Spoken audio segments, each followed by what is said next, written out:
Salam jumpa dengan saya, saudara-saudari yang terkasih dalam Yesus Kristus. Perkenalkan, saya dengan Nini Murtiani, salah satu penyuluh agama Katolik di Kota Tangerang Selatan.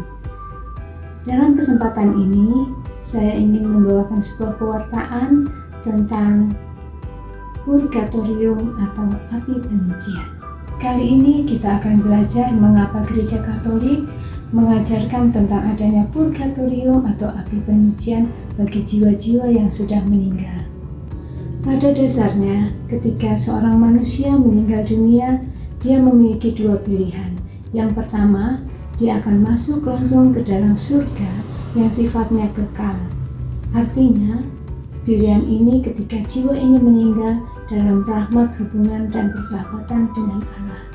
Pilihan yang kedua itu terjadi ketika seorang manusia meninggal dalam kondisi berdosa berat atau dosa mortal, sehingga pilihannya adalah pilihan kekal, yaitu masuk neraka. Tetapi kita sangat bersyukur dalam ajaran Gereja Katolik, jiwa-jiwa yang sudah meninggal dunia, tetapi mereka tidak bisa langsung masuk ke dalam surga dan juga tidak masuk ke dalam neraka karena mereka mengalami keberdosaan, tetapi dosanya adalah dosa venial atau bukan dosa mortal, artinya bukan dosa berat. Jiwa-jiwa yang mengalami seperti ini, mereka masih dimungkinkan dapat masuk ke dalam surga dengan catatan masuk dulu ke dalam api penyucian atau purgatorium.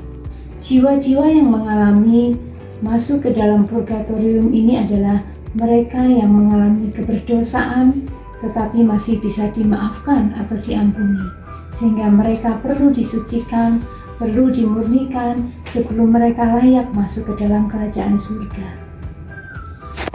Apa saja yang menjadi dasar di dalam ajaran Gereja Katolik yang menyatakan bahwa iman Katolik mempercayai tentang adanya api penyucian? Yang pertama, kita bisa baca di dalam 1 Yohanes 5 ayat 17, saya akan bacakan. Semua kejahatan adalah dosa, tetapi ada dosa yang tidak mendatangkan maut. Apa artinya? Artinya adalah bahwa ada dosa yang dapat mendatangkan mati secara kekal, tetapi ada dosa juga yang masih termaafkan, artinya tidak membuat kita mati secara kekal. Ajaran tentang purgatorium atau api penyucian di dalam Gereja Katolik juga terdapat di dalam KGK, Katekismus Gereja Katolik. Saya akan bacakan KGK 1030 yang berbunyi, siapa yang mati dalam rahmat, dalam persahabatan dengan Allah, namun belum disucikan sepenuhnya, memang sudah pasti akan keselamatan abadinya. Tetapi ia masih harus menjalankan satu penyucian untuk memperoleh kekudusan yang perlu, supaya dapat masuk ke dalam kegembiraan surga. Di dalam KGK ini sudah jelas bahwa iman Katolik mempercayai bahwa jiwa-jiwa yang belum layak masuk ke dalam surga tetapi masih berdosa kondisinya dan masih bisa dimaafkan keberdosaannya, mereka bisa masuk ke dalam tempat yang disebut purgatorium atau api penyucian, supaya pada saatnya nanti mereka sudah dimurnikan dan layak masuk ke dalam kerajaan Allah Bapa di surga. Pada dasarnya masih banyak sekali sumber-sumber yang menyatakan tentang iman Katolik yang mengajarkan tentang purgatorium atau api penyucian.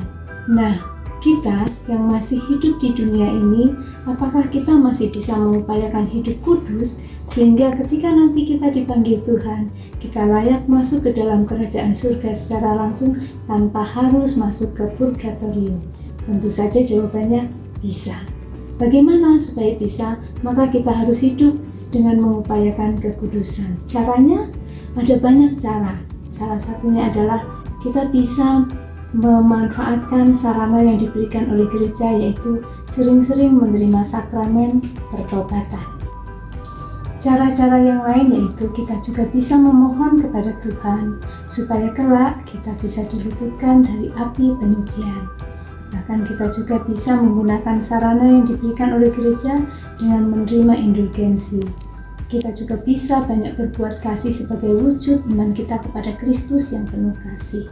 Bahkan kita juga bisa meminta sakramen pengurapan orang sakit ketika seseorang memerlukannya. Sebagai umat pilihan Allah, apalagi kita sebagai seorang Katolik, tentu kita harus merasa berbangga bahwa banyak rahmat Tuhan diberikan kepada kita tidak hanya ketika kita masih hidup.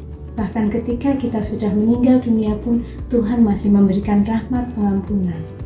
Semoga Allah menganugerahkan kepada kita hidup yang kekal dan indah, berbahagia di dalam kerajaan surga karena kita mengimani Putranya Yesus Kristus.